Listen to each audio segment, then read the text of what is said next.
In today's video, I'm going to teach you Guide with Jotform. We'll walk through how to open an appointment request form in Jotform's form builder, move into the form settings, access the conditions panel, and choose the exact condition you want to use. By the end, you'll understand where everything lives and how to confidently apply logic to your form without guesswork. Start by opening your appointment request form inside Jotform Form Builder. If you're already logged in, you can open the form from your dashboard or the My Forms page. Once the form loads, you should see the builder interface with your fields on the left and a canvas in the center. Take a second to confirm you're in the correct form and that you recognize the fields you intend to control with conditions, like service selection, date, or time slots. This quick check helps you plan your logic clearly.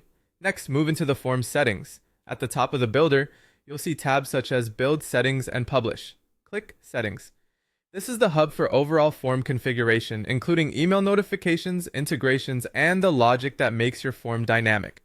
Think of it as the control room where you tell the form how to behave based on the user's choices. Inside Settings, open the Conditions panel. You'll find it in the left-hand menu. This section is where you create and manage all the rules that react to user input. If you see similar items like integrations nearby, make sure you're specifically in Conditions. Here, you'll notice options to add new rules and a list of any existing conditions. Jotform autosaves, but it's still a good practice to name your conditions clearly so you can identify them later. Now select the condition you want in your form. For an appointment flow, popular choices include Show Hide field to display specific time slots when a service is selected, Update/Calculate field to set default values or copy answers, Enable Require field to make certain questions mandatory only when relevant. Change Thank you page to tailor confirmations, or change email recipient to route notifications to the right team based on the user's selection.